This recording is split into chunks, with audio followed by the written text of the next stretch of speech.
Phone দিয়ে আমার সাথে সব প্যাচ আপ করতে চাইছে। ব্রেকআপের রিজনও তাহসানই ছিল। হুট করেই বিয়ের খবর প্রকাশ্যে আনেন জনপ্রিয় গায়ক ও অভিনেতা তাহসান খান।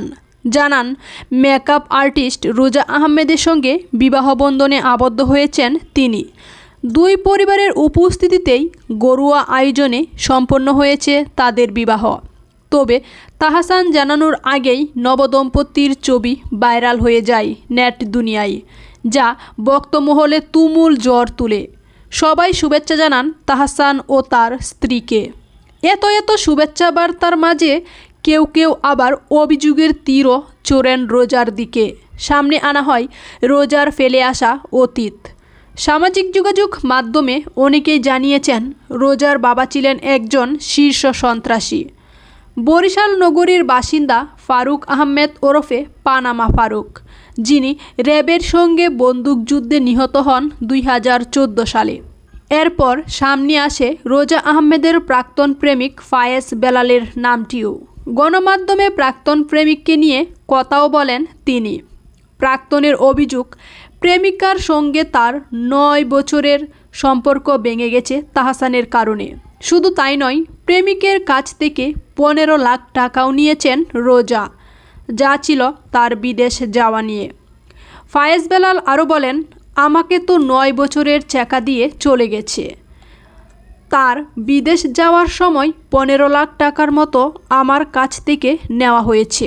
1 মাস আগেও ফোন দিয়ে আমার সঙ্গে সব ব্রেকআপ করতে চেয়েছে, যার কারণও ছিল তাহসানের জন্য। আমার সঙ্গে সম্পর্কের আগেও ও অন্য একজনের সঙ্গে সম্পর্কে জড়িয়েছিল। তিনি আরও বলেন, 2016 সাল থেকে আমাদের সম্পর্ক ছিল। গত 3 মাসের মতো হবে আমাদের মধ্যে ব্রেকআপ হয়েছে। গতকাল বিভিন্ন সংবাদ মাধ্যম থেকে জেনেছি 1 বছর হয়েছে তাদের সম্পর্ক এগুচ্ছে। এটা আসলে কতটুকু সত্য তা আমার জানা নেই, তবে আমাদের মধ্যে ব্রেকআপ হয়েছে মাত্র 3 মাসের মতো। যেটা সত্য সেটা কিন্তু আমি ডাকতে পারবো না মিথ্যা দিয়ে। 9 বছরের সম্পর্কের বিষয়ে ফায়েজ আরও বলেন, 9 বছরের একটা সম্পর্ক এটা কতটা আপন ছিল তা বলে বোঝানো যাবে না। আমাদের প্রেম শৈশব থেকেই, সেই ছোটোবেলা থেকে শুরু করে ওর বর্তমান কেরিয়ার সব কিছুতেই আমার একটা অবদান ছিল।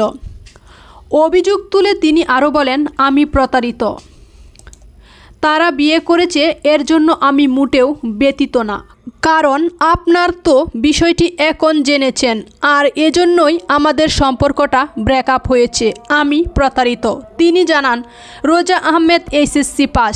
শুধু তাই নয়, রোজার নিউ ইয়র্ক ইউনিভার্সিটি থেকে পড়াশোনার বিষয়টিও ভুয়া বলে দাবি করেছেন ফায়েজ বেলাল।